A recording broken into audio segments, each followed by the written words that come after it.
میری خواہش اور خواب ہے، اور آپ سے لوگ اگر میرے ساتھ ہوں تو میرے پاس پورا روڈ میپ ہے اس کا، یعنی میں زبانی بات نہیں کر رہا ہوں، میرے پاس روڈ میپ ہے، اور میں آپ کو اس کی مثال بھی دوں گا ابھی اس بات کے بعد۔ تو میں پاکستان کو ٹاپ 20 میں لانا چاہتا ہوں۔ آپ کہہ سکتے ہیں کہ جی 23 سال بعد تو اب سے ہو ہی نا، آئی ڈونٹ کیئر، کیونکہ زندگی موت کی سب خدا کے اختیار میں ہے، پہلی بات۔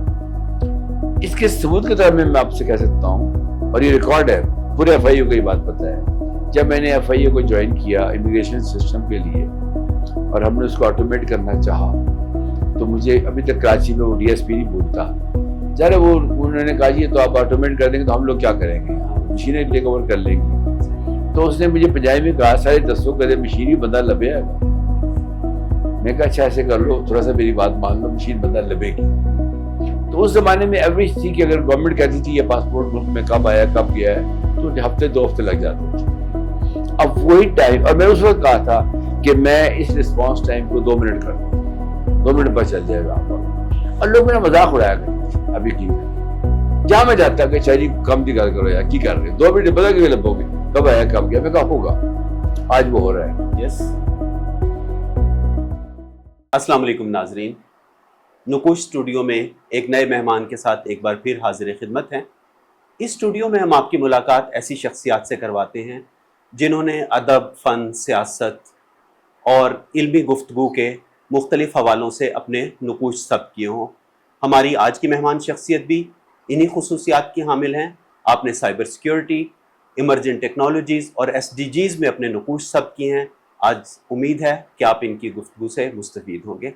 تو چلتے ہیں، آپ کی ملاقات کرواتے ہیں جناب عمار جعفری صاحب سے۔ السلام علیکم جعفری وعلیکم صاحب، السلام جناب، آپ کیا حال خیریت؟ چال ہے؟ میں بالکل ٹھیک۔ آپ کا بہت بہت شکریہ، آپ نے ہمارے ناظرین کے لیے اپنی قیمتی مصروفیات سے وقت نکالا اور تشریف لے کر آئے۔ جعفری صاحب، سب سے پہلے اپنا تعارف کروائیے گا کہ کہاں پیدائش ہوئی، کہاں پلے بڑے، کہاں پرورش پائی اور کہاں تعلیم حاصل کی؟ یہ راولپنڈی میں پیدا ہوا اور گورنمنٹ کالج سے گریجویٹ کیا، اس سے پہلے ماڈل اسکول سے میٹرک کیا، اور گریجویشن کرنے کے بعد پنجاب یونیورسٹی میں چلا گیا اور وہاں سے ماسٹرز کیا اسٹیٹسٹکس کے اندر، اور گورنمنٹ سروس میں آ گیا، اور اس کے بعد 40 سال کچھ سمجھ نہیں آئی کہ کیا کرتا رہا، اور گورنمنٹ سروس میں ایج آف 21 آ گیا تھا، اور پھر الحمدللہ 60 پہ ریٹائر ہو گئے گورنمنٹ سروس سے۔ گورنمنٹ کے کاموں کے حوالے سے میں نے آخری ریٹائرمنٹ میری ہوتی ہے ایف آئی اے سے، as additional director general F I A. اس سے پہلے کافی اداروں میں کام کیا، جیسے نادرا میں کام کیا ایک زمانے میں، I was the first grade 17 officer of NADRA, اور یہ جو آئی ڈی کارڈ پہلے ہاتھ سے بنتے تھے وہ ہمارے زمانے میں بنتے تھے، پھر ہمارے زمانے میں یہ آٹومیٹ بھی ہو گئے، مشینوں سے نکلنے لگے۔ یہ جو آپ کا سسٹم ہے امیگریشن کا ایف آئی اے کا پورا، یہ پہلے مینول تھا۔ میری پوری زندگی جو گزری ہے وہ ٹیکنالوجی میں گزری ہے، رہا میں سرکار کے ساتھ ہوں لیکن ٹیکنالوجی میں گزری ہے۔ تو اگر کریڈٹ لینا چاہوں کہ میری کنٹریبیوشن کیا ہیں، تو امیگریشن سسٹم آف پاکستان جو ہے اس کو میں نے 0 سے اسکریچ سے بلڈ کیا۔ آج آپ دیکھ لیں، جبکہ ایک آدمی کو ڈھونڈنے کے لیے ہمیں 2 ہفتے لگتے تھے، اب ہم 2 سیکنڈ میں ڈھونڈ لیتے ہیں اس کو۔ نادرا کی آپ پرفارمنس دیکھ ہی رہے ہیں۔ I am proud to be, اس کا نام تھا نیشنل رجسٹریشن اتھارٹی جب میں اس میں آیا تھا، اور 3 افسر آئے تھے، حکومت نے ڈپٹیشن پہ لیے تھے، ایک 19 میں تھے رشید صاحب، ایک ہمارے 18 میں ملک صاحب تھے، ایک میں تھا۔ تو ملک صاحب کو رشید صاحب کو انتقال ہو گیا گا، I am the only living legend جو بتا سکتا ہے کہ نادرا بنا کیسے ہو، کیا چلا۔ آئی ریمین ڈسٹرکٹ رجسٹرار گجرانوالہ میں کافی کام کیا، آئی remain district registrar Mirpur Azad Kashmir. اس کے بعد میں یہ جو آپ کے ادارے ہیں لا انفورسمنٹ کے، اس میں آ گیا، اور میں نے کافی عرصہ انٹیلیجنس بیورو میں کام کیا، ان کے بھی چیزوں کو اسکریچ سے بلڈ کیا۔ تو مجھے اچھا ہی لگتا ہے کہ جب ٹیکنالوجی کو لوگ سمجھنے کی کوشش کر رہے تھے، تو میں نے پھر ماسٹر ان اسٹیٹسٹکس بھی کیا اس کے بعد ایک پرائیویٹ سے، اور اس طرح پھر ہوتے ہوتے آج آپ کے سامنے ہوں۔ 2010 میں ریٹائر ہو گیا تھا۔ اب ریٹائرمنٹ کے بعد 2 آپشن تھے کہ بھئی یا تو پاکستان میں رہ جائے، باہر چلے جائے، تو بچے وغیرہ باہر تھے تو لاجیکلی باہر چلے جانا چاہیے تھا، لیکن میں نے ایک مشکل فیصلہ کیا اور یہاں ٹھہرا، اور میں نے ای ولیج کے نام سے ایک پروجیکٹ کو شروع کیا، ای ولیج کے نام سے۔ اتفاق سے آج ہی میں صبح وہاں گیا ہوا تھا، میرا بغوال۔ واہ۔ تو یہ اسلام آباد کے قریب ایک گاؤں ہے، اس کو ہم نے آٹومیٹ کرتے ہیں، تو لیب لگائی۔ آپ سوچیں ذرا کہ 2010 میں ہم نے وہاں کمپیوٹر لیب لگائیں، اور فائبر آپٹک لے گئے وہاں پہ, فائبر آپٹک. واہ. اور جب نیا ڈال کا فائبر آپٹک تھا, آج تک چل رہا ہے وہ نا. اور آپ یقین کریں کہ ایک فائبر آپٹک گیا کھمبوں کے اوپر اور درختوں کے اوپر, آج بھی وہ کھمبوں اور درختوں کے اوپر ہے. And credit goes to government of Pakistan جنہوں نے مجھے سپورٹ کیا, اور credit goes to Nayatel جنہوں نے سارے یہ کام کیے. الحمدللہ میں چلا رہا ہوں اس کو 15 سال سے. اور جب وہ ہم نے وائی فائی جب وہاں پہ لانچ کیا تو اب یہ کہ ہمارے پڑوسی ملک کے اخباروں میں خبریں چھپی کہ پاکستان کے دیہاتوں میں براڈ بینڈ چلا گیا ہے. اور الحمدللہ بڑے فخر سے بتا رہا ہوں کہ آج ہی صبح میں گیا ہوا تھا, آج بھی وہ چل رہے گا. اور یہ سفر گزارتے 15 سال سے میں پرائیویٹ سیکٹر میں کام کر رہا ہوں. اس میں نے اپنی 3 میجر کمپنیز بنائی ہوئی ہیں. ایک تو ایس ڈی جی اکیڈمی کے نام سے بنائی ہوئی ہے جو ایس ڈی جیز پہ کام کر رہی ہے. ایک سی آئی ٹی کے نام سے بنائی ہے جو ایمرجنگ ٹیکنالوجی پہ کام کر رہی ہے. اور ایک سیکیورٹی ایکسپرٹ کے نام سے کمپنی بنائی ہوئی ہے جو سائبر سیکیورٹی پہ کام کر رہی ہے. آج میری زندگی کا جو مشن ہے وہ بڑا امپورٹنٹ ہے, آپ سب کے لیے بھی امپورٹنٹ ہونا چاہیے. میں دیکھ رہا ہوں ڈیجیٹل پاکستان ویژن 2047 کیوں دیکھ رہا ہوں, اور یہ 3 ہی ایکٹیویٹیز ہیں اس کے اندر, emerging technologies, S D Gs اور سائبر سیکیورٹی. آپ کے اگلے سوالوں کے جواب میں ایکسپلین کروں گا کہ یہ 3 میں نے کیوں چنی. لیکن آج جب میں آپ سے بات کر رہا ہوں تو الحمدللہ پاکستان کے اندر 300 سی آئی ٹی سینٹرز کام کر رہے ہیں. ہماری ویب سائٹ بھی جہاں آپ دیکھ سکتے ہیں کہ یہ ایک ایسا پروجیکٹ ہے سی آئی ٹی سینٹرز کا کہ یہ کسی بھی دیہات میں گاؤں کے اندر یہ بن جاتا ہے, اور یہ بغیر انویسٹمنٹ کے بن جاتا ہے. کس طرح؟ ہم سے 2 چیزیں چاہیے, ایک انٹرنیٹ ہو وہاں پہ, ایک بجلی اسٹیبل ہو وہاں پہ, اور ایک ٹیکنیکل آدمی ہو, بس. اب پھر سب جو نظام ہے سارے وہ پھر میں جب آپ تفصیل سے بات پوری کر دوں گا. جی اچھا, ہم اپنے نوجوانوں کی حوصلہ افزائی کے لیے اور ان کے گائیڈنس کے لیے آپ سے جاننا چاہیں گے کہ جب آپ نے ٹیکنالوجی کی طرف آپ کا رجحان ہوا, وہ کون سا ٹرننگ پوائنٹ تھا کہ اب آپ نے سوچا کہ ٹیکنالوجی ہی آپ کا فیوچر ہے اور آپ کو اس پہ کام کرنا ہے؟ یہ بڑا اہم سوال کیا آپ نے. میں گریڈ 18 کا افسر تھا اور ایک میں ٹیکنالوجی کو ہیڈ کرتا تھا. اس سے پہلے میں نے اسٹیٹسٹکس کے اندر ماسٹرز کیا ہوا تھا. تو کچھ افسر نئے آئے گریڈ 17 کے, تو میں نے ان کو کوئی بات کہی نہیں اس کو اس طرح کرو اس طرح کرو. تو ایک افسر نے مجھے کہا کہ سر چونکہ آپ کا بیک گراؤنڈ نہیں ہے کمپیوٹر سائنس کا تو آپ کو میری بات سمجھ نہیں آ رہی. اب یہ کہ میں رات سو نہیں سکا. یہ دیکھو کیا وہ صحیح رہا تھا, کیا وہ صحیح رہا تھا, غلط نہیں کہہ رہا تھا, ورنہ میں اس کو دبا لیتا. تو غلطی میری ہے کہ میں ہیڈ کر رہا ہوں ٹیکنالوجی کو اور بغیر ڈگری کے کر رہا ہوں. تو میں جوانوں کو بتانا چاہوں گا کہ آپ کو نا you have to become the part of the change you want to bring. آپ سوچیں کچھ کریں کچھ, آپ آگے نہیں کر سکتے.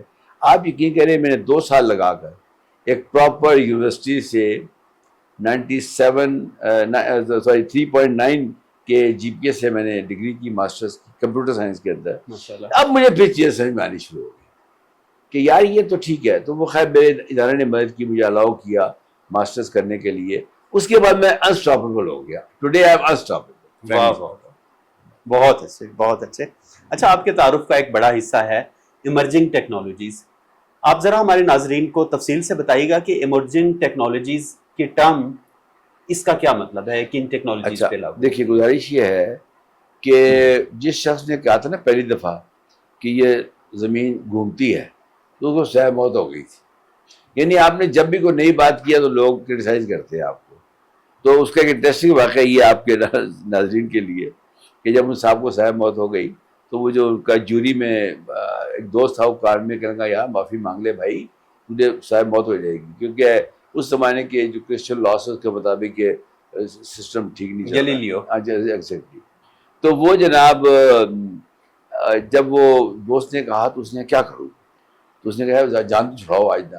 تو جج کے سامنے پیش ہوا, کہتے سر مائی لارڈ بڑی غلطی ہو گئی لیکن آپ مجھے معاف کر دیں, میرا غلط کہہ دیا. جج بھی چاہ رہا تھا کہ صاحب بہت نہ ہو, اس کو اتنا بڑا آدمی ہے یہ. تو انہوں نے کہا ٹھیک ہے. اب جوری سے پوچھا, ہاں جی ہاں کر دیں. جب وہ نکل لگا نا دروازے کے پاس, کہا سر لیکن زمین پھر بھی گھومتی رہے گی.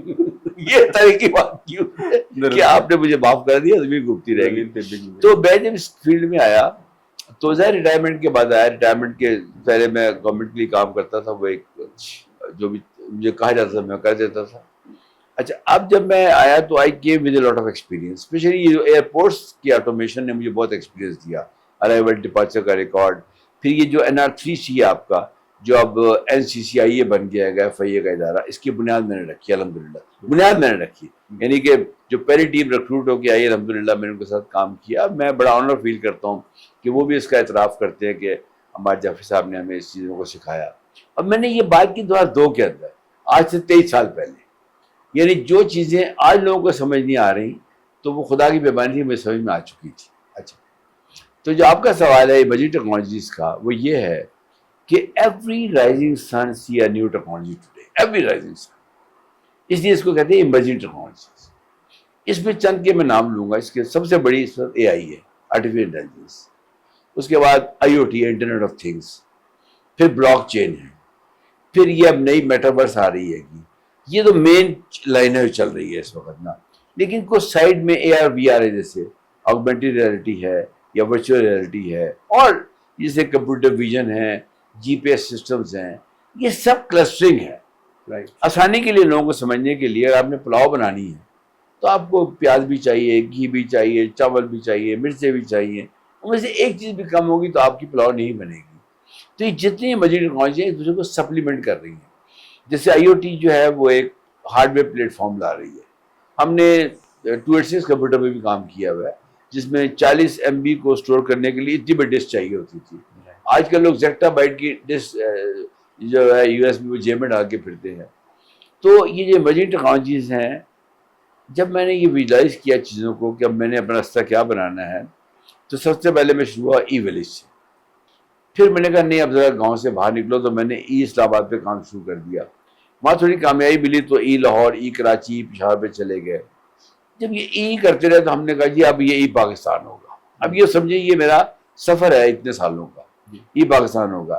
پھر جب ڈیجیٹل ٹرانسفارمیشن ہوئی تو ہم نے کنونشن سینٹر میں ایونٹ کیا. تو میں سوچتا رہ گیا نئی بات کیا کی جائے. تو میں نے کہا جی آج سے ہم ڈیجیٹل پاکستان ہو جائیں گے. اور جب تک کوئی گورنمنٹ کے ادارے نے، میں بڑے وثوق سے کہہ رہا ہوں، کوئی ذکر نہیں تھا ڈیجیٹل پاکستان کا. اگین جب ہم نے ڈیجیٹل پاکستان کا نام لیا 13-14 کے اندر، آپ سمجھنے آج سے 12 سال پہلے، پھر پڑوسی ملک میں کہا کہ دیکھو جی، تو جو ان کا نام کے ساتھ ڈیجیٹل آیا وہ ہمارے پاس آیا. یعنی میں یہ کہہ رہا ہوں کہ فائبر آپٹک پاکستان میں پہلے لیڈ کر گیا، ڈیجیٹل میں لیڈ کر گیا.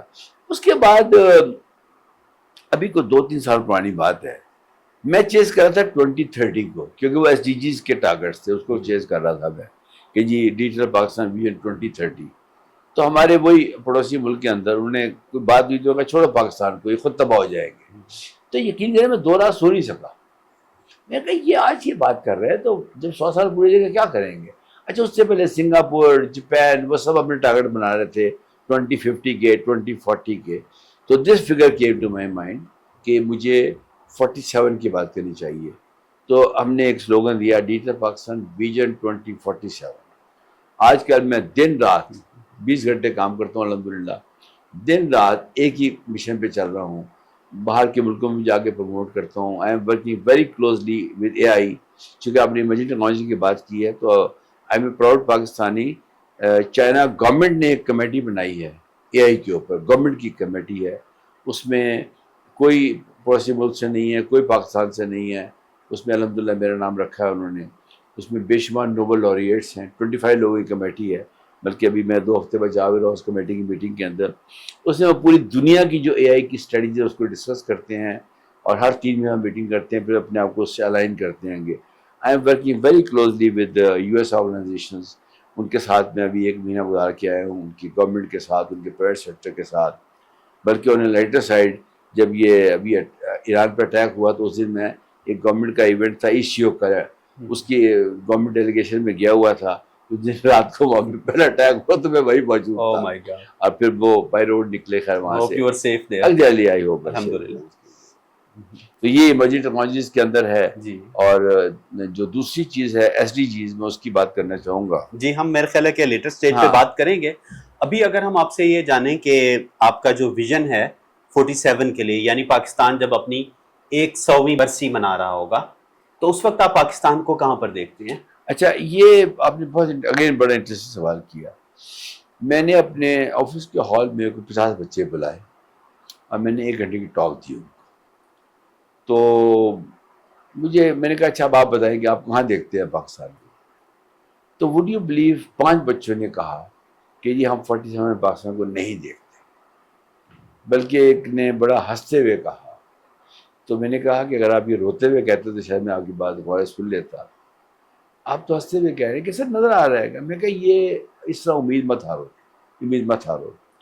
اور میں یہ دیکھتا ہوں، اور یہ میرا مشن ہے ٹل آئی ایم الائیو، کہ اس وقت پاکستان باٹم 20 کنٹریز کے اندر ہے.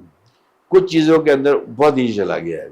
یہ جو 2025 کی جو رپورٹس آ رہی ہے WISS وغیرہ کی، اس میں جینڈر بیلنس ایجوکیشن میں بہت پیچھے چلے گئے ہیں ہم. لیکن ایوریج 20 باٹم 20 میں کہہ رہا ہوں گا، کچھ میں ہم آگے بھی ہے لیکن ایوریج میں کہہ رہا ہوں گا.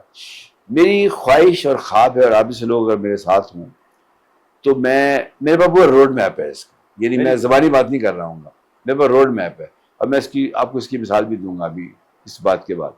تو میں پاکستان کو ٹاپ 20 میں لے جانا چاہتا ہوں. آپ کہہ سکتے ہیں کہ جی 23 سال بعد تو اب سے ہو ہی نا، آئی ڈونٹ کیئر، کیونکہ زندگی موت سب خدا کے اختیار میں ہے. پہلی بات اس کے ثبوت کے طور میں آپ سے کہہ سکتا ہوں، اور یہ ریکارڈ ہے، پورے FIU کو یہ بات پتہ ہے.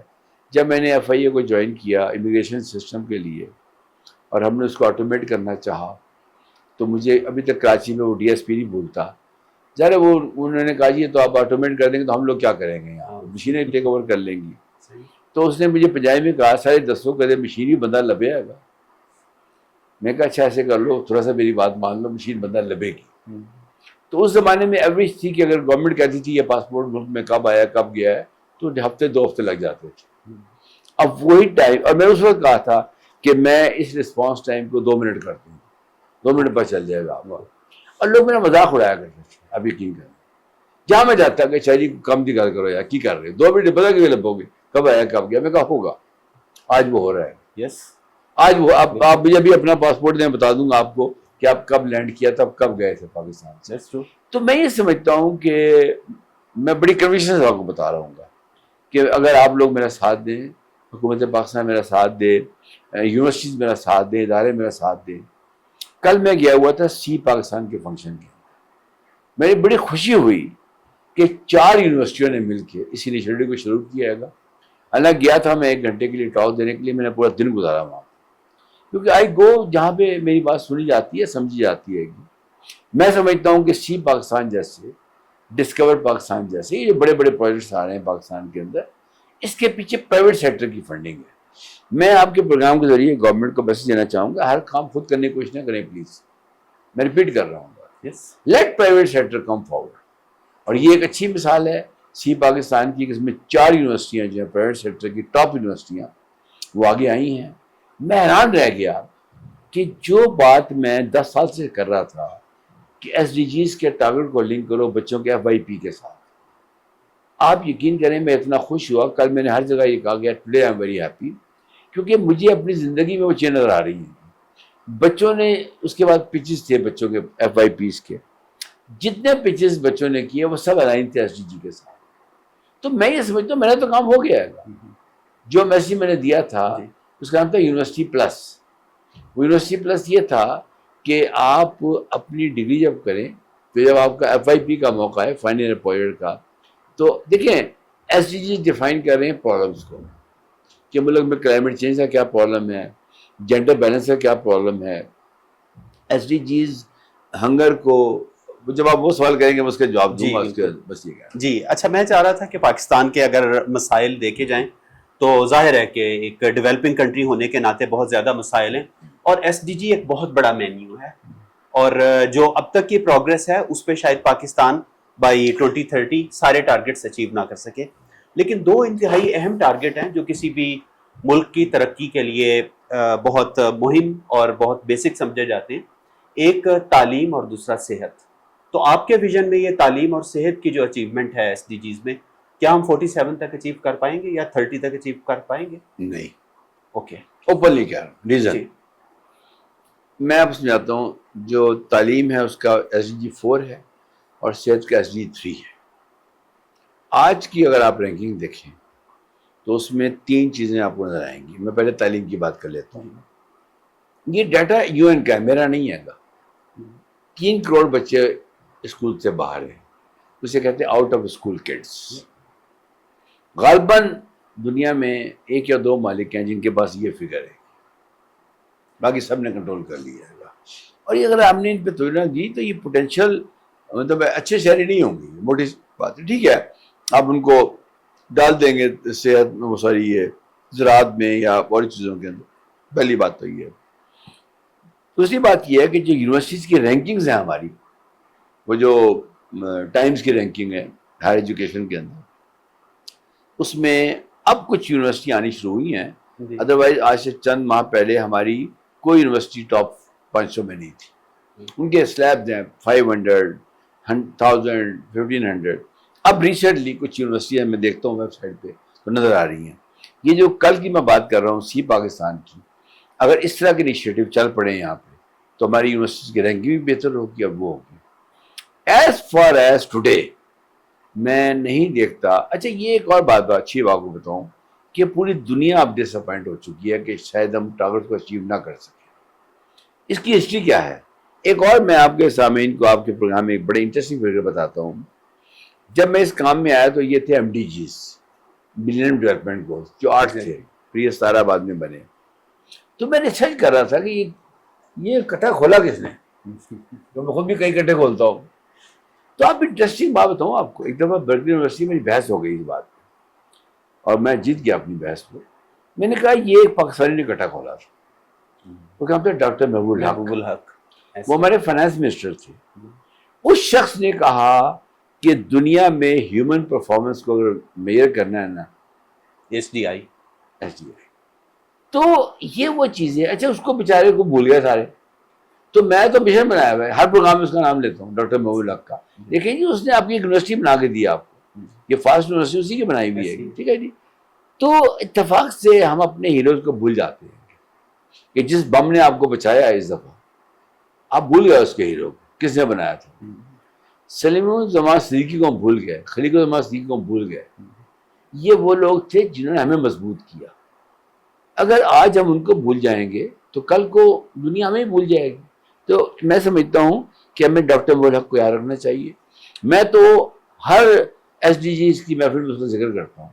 اسی کے آئیڈیا پہ MDGs بنے، اسی کے آئیڈیاز کے اوپر، اور MDGs 15 میں ختم ہوئے، اسی کے آئیڈیاز پہ پھر SDGs بنے، کیونکہ وہ تھے سسٹینیبل ڈیولپمنٹ گول کہ جنہوں نے MDGs میں کچھ کام اس کو سسٹین کریں گے. اب میں یہ دیکھ رہا ہوں کہ پوری دنیا پریشان ہے. میں ریسنٹلی امریکہ گیا تھا تو 3-4 کانفرنسز میں گیا ہوں میں SDGs کی، UN نے جو ارینج کی تھی.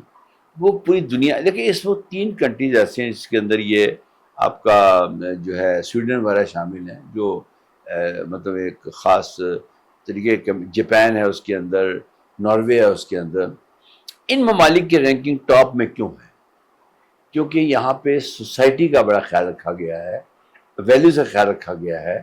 جب ٹرانسفارمیشن ہوئی ہے تو اس کا نام رکھا ہے سوسائٹی 5.0. وہ 1.0 شروع ہوئے تھے. ہمارے ملک میں سوسائٹی کہیں جا رہی ہے، ٹیکنالوجی کہیں جا رہی ہے، اور یہ حال جو ہے نا کئی ملکوں کا ہے. تو میں یہ چاہوں گا بڑا کلیئر کرنا آپ کے اس پروگرام کے اندر کہ دنیا پریشان ہے کہ ہم اس کو اٹین کیسے کریں گے. کیونکہ ہر گول کے ٹارگٹس ہیں، ہر ٹارگٹ کا انڈیکیٹر ہے. اچھا آپ چیک کر سکتے ہیں انڈیکیٹر میں یہ کام ہو رہا ہے کہ نہیں ہو رہا. اور میں یہ سمجھتا ہوں جو ہمارے متعلقہ ادارے ہیں، جو فیڈرل بیورو آف اسٹیٹسٹکس ہے یا نادرا ہے، یہ جو ادارے ہیں ان کو ڈسٹرکٹ لیول پہ ڈیٹا بیسز کو امپروو کرنا چاہیے. میں روزانہ صبح 8 بجے اور روزانہ رات کو 8 بجے ایک ویبنار کرتا ہوں جس کے اندر بہت لوگ آتے ہیں. میں آپ کے پروگرام کے ذریعے لوگوں سے چاہوں گا، وہ فری ہے، کوئی پیسہ نہیں ہے گا، آپ آئیں. آپ کو میسج کر دیں، مجھے نہ کریں کہ مجھے ویسے ہی بڑے سارے دن ٹیلی فون میں میسج آتے ہیں کہ تو کر دیں. آپ ان کو انوائٹ کر لیں، آپ چینل کو ساتھ لے کر آئیں. اس کے ضرور. جعفری صاحب سے ہماری ملاقات اور گفتگو کا سلسلہ جاری رہے گا. تو ٹیکنیکل گفتگو کے بعد ہم ایک چھوٹا سا ٹرن لیتے ہیں اور جعفری صاحب کی زندگی پہ بات چیت کرتے ہیں. جعفری صاحب آپ نے بہت سارے اداروں کے ساتھ کام کیا اور انہیں ٹیکنیکل سپورٹ بھی دی، انہیں ایڈمنسٹریٹو سپورٹ بھی دی. تو بتائیے کہ آپ اپنی زندگی کی سب سے بڑی کامیابی کس چیز کو سمجھتے ہیں؟ میں آج کل اللہ تعالیٰ کا 2 شکر ادا کرتا ہوں. ایک تو جو اس نے مجھے صحت دی ہوئی ہے اس عمر کے اندر. میں پھر کہہ رہا ہوں 20 گھنٹے کام کرتا ہوں، میری کوئی بریک نہیں ہے.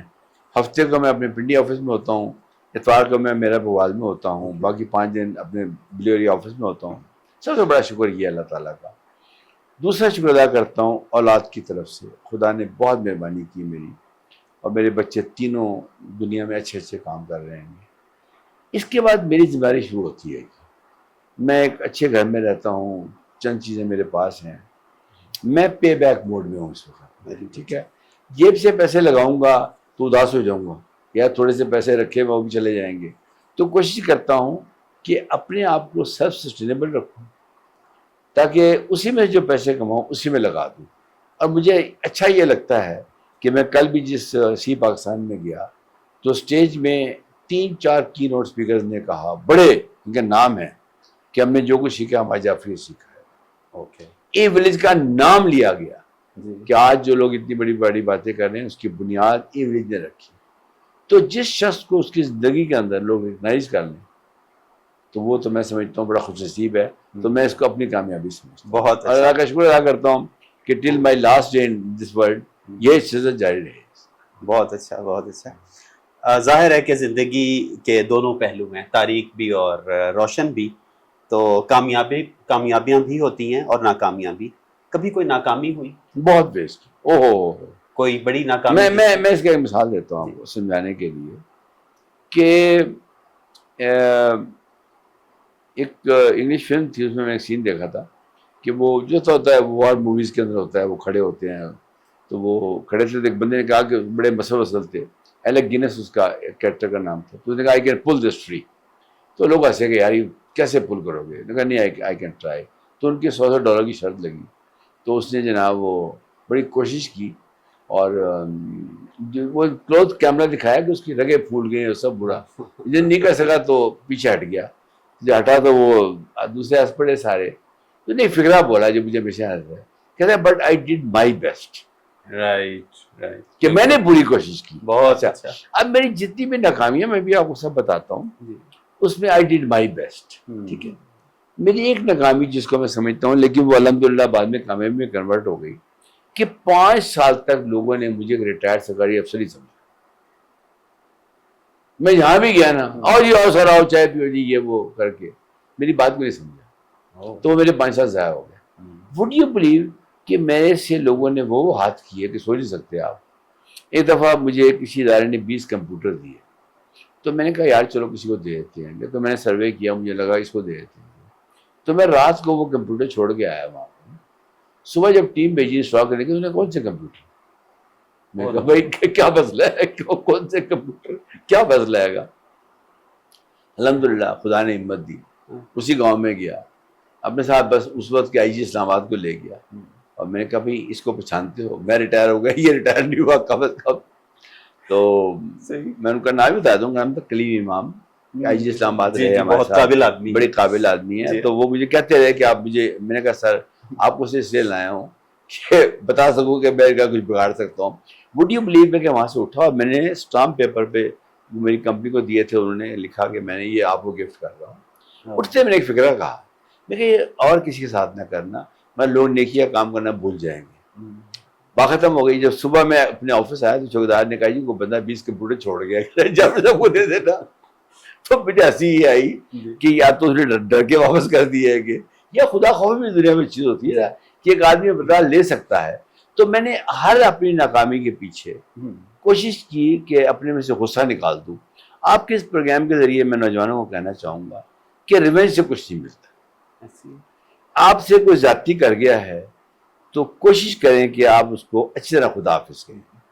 ڈپارٹنگ مومنٹ بڑے اچھے ہوتے ہیں. ٹھیک ہے، اب یہ بچہ ہے آپ کو جو بیٹھا ہے، اس کی ابھی مطلب میرے ساتھ اس کے بڑے اچھے ریلیشن، تو میں اتنا خوش ہوا میں اس کو دیکھ کے، ایک دم میں کہا یار تو کدھر آئے گا. تو مزہ جب آئے جب آپ کو کوئی 30 سال کے بعد ملے تو وہ وہی میموری یاد کرے کہ سر یاد ہے جوس پیا تھا وہاں پہ، سر یاد ہے فلاں جگہ گئے تھے.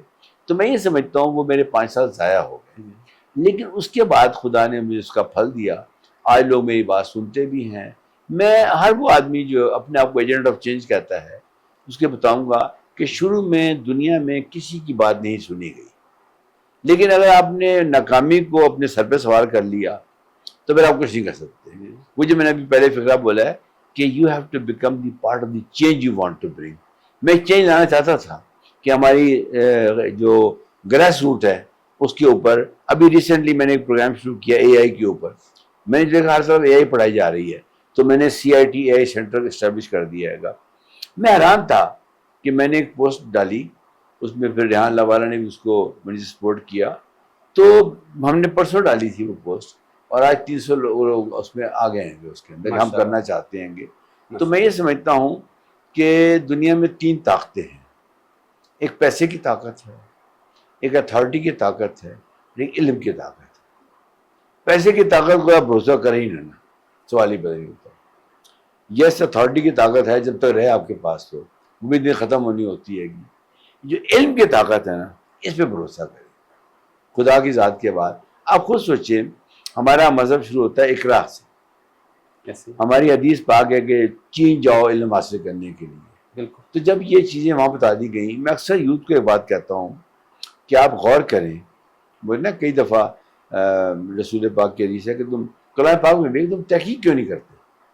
آپ یقین کریں, ایک شخص تھا, اس کا نام تھا ابو علی سینا. میں ابھی ایران میں اس کے مزار پہ 2 دن گزار کے آیا ہوں. واہ. اس شخص نے آج سے 800 سال پہلے یا اس سے زیادہ عرصہ ہو گیا ہوگا, یہ کہا کہ انسان کے جسم میں 206 ہڈیاں ہوتی ہیں. چھوٹی کتابیں لکھی, مر گیا. اس کے بعد کوئی 500 سال کے بعد جب ریسرچ ہوئی تو لوگوں نے کہا یہ کون شخص تھا. میں نے کہا یہ شخص تھا.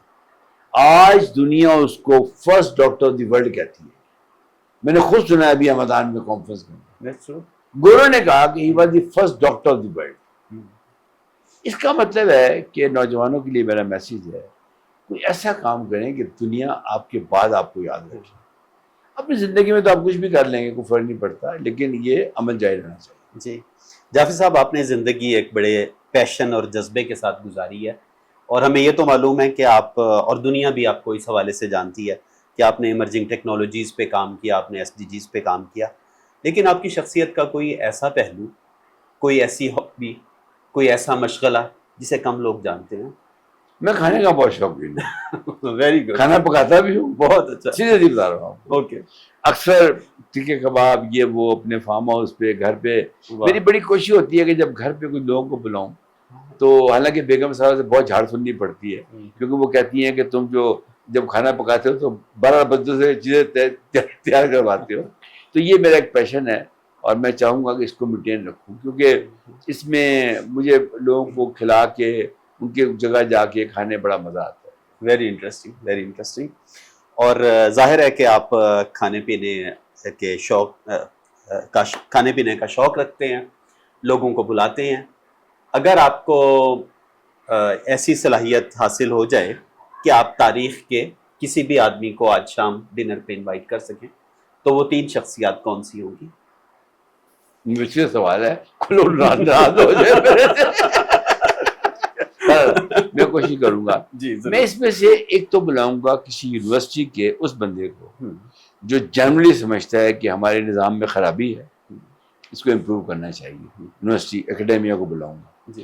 ایک میں کسی ایسے انٹرپرینور کو بلاؤں گا جس نے یہ ثابت کیا ہو کہ اے آئی کی سے جو تبدیلی آ رہی ہے وہ دکھائے گا. اور تیسرا میں ایک سائبر سیکورٹی میں کسی کو بلانا چاہوں گا. میں 3 یہی کام کر رہا ہوں گا.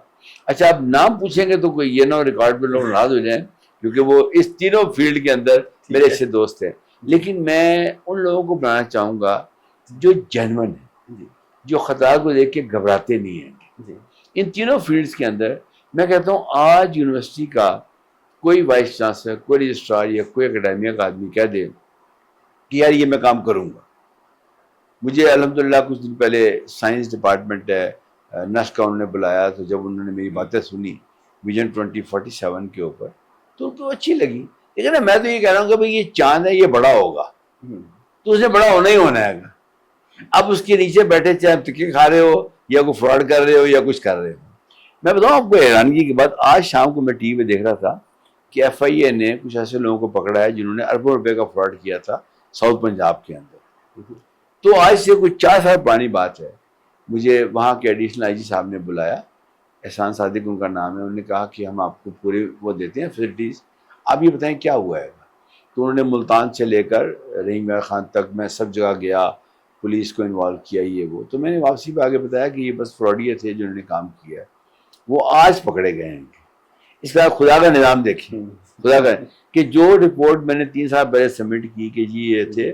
دیکھیں ہر دور میں ڈبل شاہ پیدا ہوا ہے, مطلب ڈبل شاہ کو اریسٹ کرنے کے اندر ہمارا تھوڑا رول تھا. بڑے بڑے جب تک لالچ ہے ڈبل شاہ بھی رہے گا. اچھا نہیں, بالکل آپ نے صحیح بات کی. میں اکثر یہ فکر کہتا ہوں کہ جب تک ایک لالچی شخص بھی موجود ہے تو ڈبل شاہ ضرور موجود رہے گا.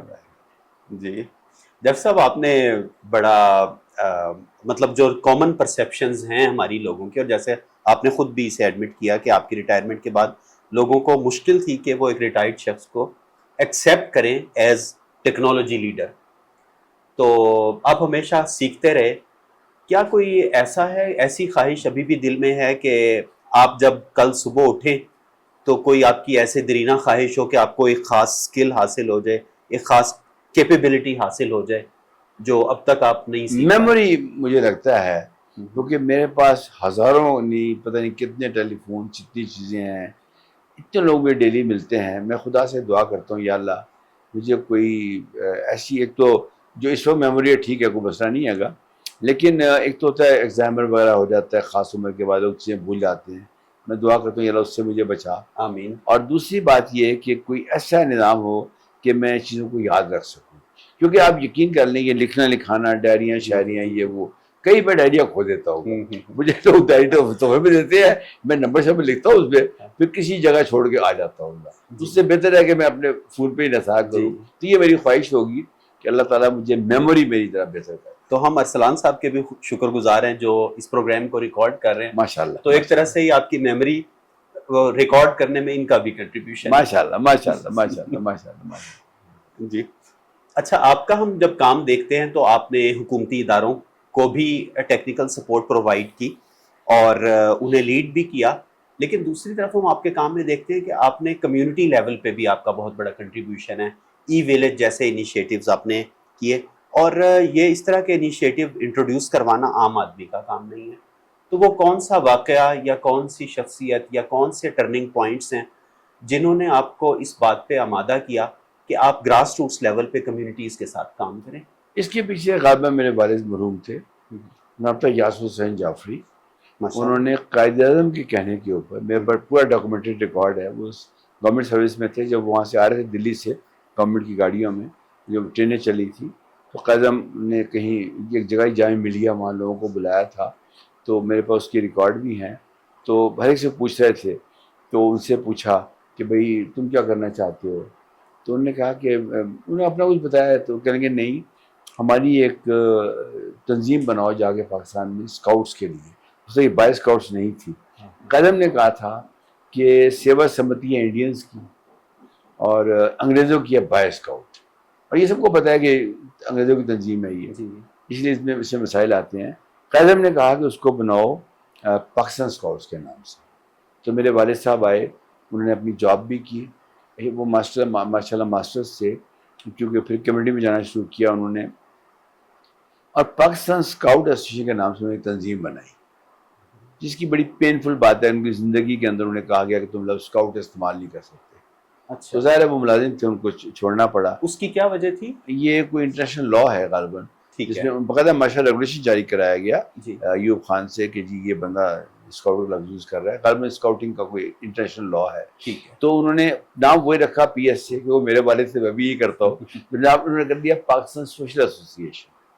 تو آج میں اس کو لیڈ کر رہا ہوں گا, اور یہ جتنا میرا کمیونٹی ورک ہے, آپ یقین کریں میری والدہ مرحومہ جو تھی, وہ میں کہہ رہا ہوں نا, آپ نے سوال کیا کہ اس کے پیچھے کیا تھا, تو یہ 2 لوگ تھے. میری والدہ مرحومہ نے لیاقت علی خان کی بیگم تھی, رانا لیاقت علی, انہوں نے پہلی تربیت دی تھی گرلز گائیڈس کو, اور 10 گرلز گائیڈ پک کی تھی. تو انہوں نے میری پیدائش سے پہلے, مطلب میں 49 میں پیدا ہوا, تو انہوں نے 48 کے اندر ان کے ساتھ کام کیا. And she was among the first 10 girls guide. ان کی ایک اکثر برسی کے موقع پہ میں ان کی وردی میں وہ پکچر ڈالتا ہوں, and she resembles me a lot. تو وہ لوگ کہتے ہیں یہ تو, میں نے کہا بھائی والدہ تھی ریزمبل ہی کروں گا اور کیا ہے گا. تو یہ 2 شخصیات تھیں, ام الحسن میری والدہ اور یاسر حسین جعفری, جنہوں نے میرے جینز میں ڈال دیا کہ جب تک آپ سوسائٹی کی خدمت نہیں کریں گے. لیکن یہ نوکریاں، عہدے شہدے، یہ گاڑیاں کوٹیاں، یہ سب میری ذات تک منسلک تھی. تو آپ کے سوال کا ایک جواب ہے کہ یہ دو شخصیات تھی جنہوں نے مجھے اس طرف لے کر آئے.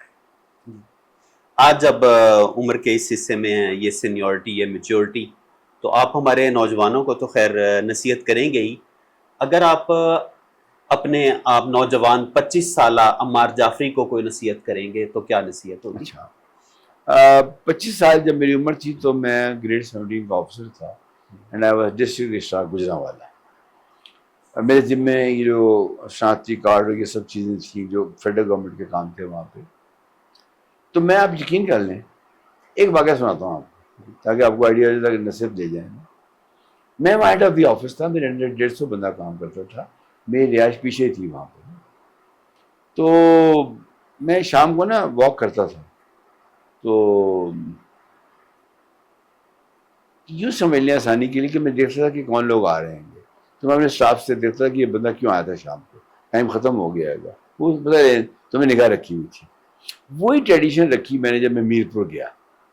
تو میں خیال at the age of 27 Mirpur چلا گیا تھا. میں انمیرڈ تھا اس وقت. تو وہاں ایک دفعہ میں دفتر کے سامنے گھوم رہا تھا، تو میں نے دیکھا کہ ایک لوگ دو کھڑے ہیں اور چوکیدار سے لڑ رہے ہیں کہ یہ بڑا مسئلہ ہو گیا یہ وہ. خیر میں ان کے پاس گیا، میں کیا ہوا ہے؟ تو انہوں نے کہا کہ جی ہماری شام کو فلائٹ ہے ہماری، اور ہمارے جو آئی ڈی کارڈز ہیں وہ نہیں مل رہے ہیں ہمیں، تو ہمیں تو نہیں جانے دیں گے فلائٹ کے اوپر نا.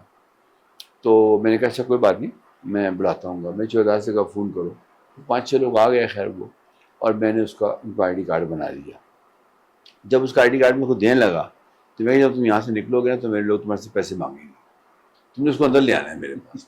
ٹھیک ہے، بات ختم ہو گئی. اور وہ جب یہ ہوا، جب کسی نے کہا کہ یار دیکھ کرو آیا کو دے کے جائیے، وہ بڑے پیسے ہوتے ہیں آپ کو پتہ ہے میرپور لوگوں کے پاس. میں نے کہا جی وہ صاحب نے کہا کہ جو پیسے مانگے اس کو اندر لے آؤ. پھر وہ چلے گئے، بات ختم ہو گئی. میں بھول گیا ہر چیز کو. ابھی کوئی 2 سال پرانی بات ہے، میرپور گیا، وہ ڈیٹر میرپور کا فنکشن تھا تو بہت بڑا ہال تھا. تو میں نے ہال میں کہا کہ میں نے اس شہر میں 3 سال سروس دی ہے، میری خواہش ہے آپ یوتھ ہیں، آپ کے بڑوں نے میرا بتایا ہوگا، میں نے کہا کوئی 10 لاکھ کارڈ پہ میرے سائن ہیں آپ کے ایسے جعفری کے.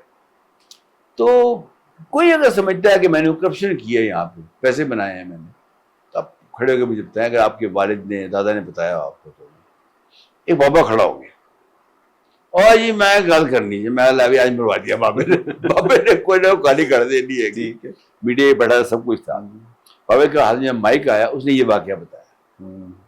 انہوں نے کہا جی میں تو بڑا پریشان تھا، یہ بندہ اس ویلے موٹا بڑا ہوں سی اٹھے سمارٹ ہو گیا ہے، اس بندے نے ایک کیتا. تو مجھے یہ بتائیں کہ اگر وہ بابا اٹھ کے کہہ دیتا کہ یہ غلط کہہ رہا ہے، یہ یہاں سے اتنا معلوم بنا کے لے کے آئے گا، تو میں جوانوں کو صرف یہ کہوں گا کہ دنیا میں پیسے ہر چیز نہیں ہوتی ہے.